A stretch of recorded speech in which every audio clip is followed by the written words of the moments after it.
तो दोस्तों हम फिर से आ गए हैं एक न्यू कहानी को लेके। तो दोस्तों आज की कहानी है चींटी और मधुमक्खी की कहानी। यह कहानी दो छोटे जीवों, एक चींटी और एक मधुमक्खी की है। दोनों का जीवन बहुत मेहनत और परिश्रम से भरा होता है, लेकिन उनकी जीवन शैली और कार्यशैली एक दूसरे से बिल्कुल अलग होती है। एक दिन ये दोनों अपने अपने काम में व्यस्त थे और तभी उन्हें एक दूसरे से मिलने का मौका मिला। आइए जानते हैं कि इस कहानी को।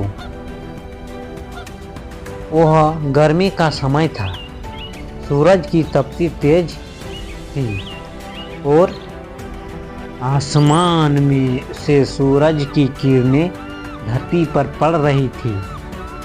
चींटी अपने घर से बाहर निकलकर खेतों में दाना जुटा रही थी।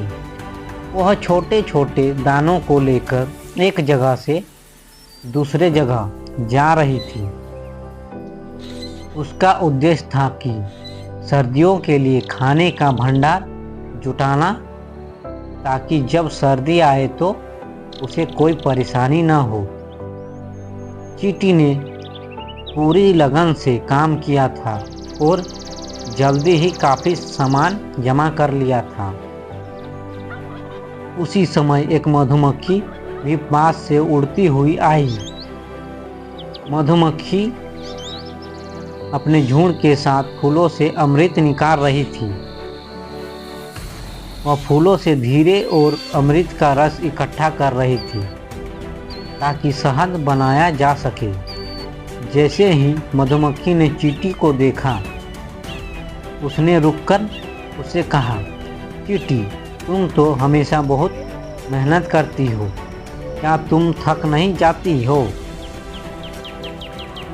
चींटी मुस्कुराई और जवाब दिया, मधुमक्खी, मैं हमेशा मेहनत करती हूँ क्योंकि मुझे सर्दियों के लिए खाने का सामान चाहिए।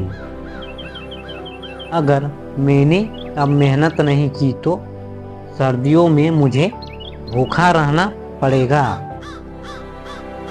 मधुमक्खी ने हंसते हुए कहा, लेकिन मैं तो खुश हूँ।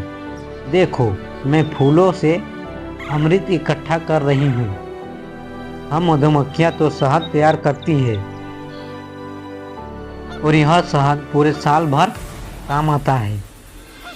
हम हमेशा खुश रहते हैं और कभी भी खाने की कमी महसूस नहीं करते हैं। चींटी ने उसे समझाते हुए कहा, तुम सही कर रही हो मधुमक्खी, लेकिन तुम्हारा तरीका अलग है और मेरा तरीका अलग। तुम्हारी मेहनत से शहद बनता है, लेकिन मैं जो दाना जमा करती हूँ वह हमारे परिवार के लिए काम आता है। हर किसी की अपनी ज़रूरतें और काम होते हैं, जो हम दोनों की मेहनत सही है। मधुमक्खी थोड़ी देर चुप रही और फिर बोली, तुम सही कह रही हो चींटी, मुझे अब समझ में आ गया है कि हर किसी का काम अलग अलग होता है, लेकिन मेहनत करना जरूरी है। वहीं आसपास के जंगल में कुछ और जीव भी थे जो एक दूसरे से बातचीत कर रहे थे। कुछ समय बाद चींटी और मधुमक्खी ने एक दूसरे को विदा किया और अपने अपने काम में लग गए। समय बीतता गया और मौसम बदलने लगा। सर्दी का मौसम आ गया। अब जहाँ एक और मधुमक्खी और उसकी मधुमक्खियाँ का झुंड अपने शहद का स्वाद ले रहा था, वहीं चींटी के पास सर्दियों के लिए भरपूर दाना था। चींटी और उसके परिवार को कोई भी परेशानी नहीं थी, एक दिन मधुमक्खी और उसकी मधुमक्खियाँ सर्दी के मौसम में अपनी छोटी सी झोपड़ी में ठंडी से बचने के लिए छुपी हुई थी। मधुमक्खी ने सोचा, अगर मुझे पहले चींटी की तरह दाना जमा कर लिया होता तो आज मुझे शहद के अलावा और कुछ खाने को मिलता, लेकिन अब कुछ नहीं किया जा सकता। तभी मधुमक्खी ने देखा कि चींटी बाहर निकल रही थी और उसके पास बहुत सारा दाना था।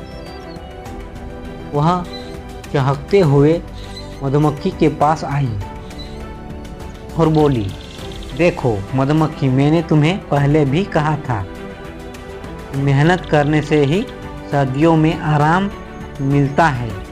तुम चाहो तो इस सर्दी में मेरे पास दाना ले सकती हो, मैं तुम्हारी मदद करूंगी। मधुमक्खी को अपनी गलती का एहसास हुआ और उसने चींटी का धन्यवाद दिया।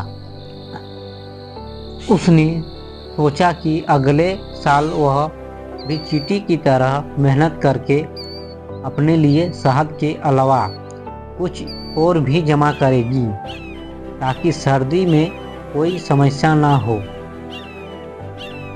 यह कहानी हमें यह सिखाती है कि मेहनत का कोई विकल्प नहीं होता।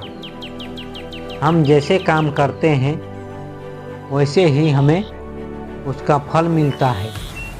चींटी ने जो मेहनत की उसे फल मिला और मीनू मधुमक्खी को अपनी गलती का एहसास हुआ। अगर हम पहले से ही सोच समझकर काम करें और मेहनत करें तो हमें भविष्य में किसी भी प्रकार की परेशानी नहीं होती।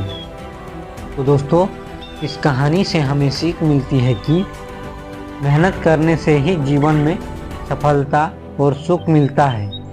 बिना मेहनत के किसी भी काम को पूरा नहीं किया जा सकता। दोस्तों, कहानी अच्छी लगी है तो एक लाइक ज़रूर कर दीजिएगा। धन्यवाद दोस्तों।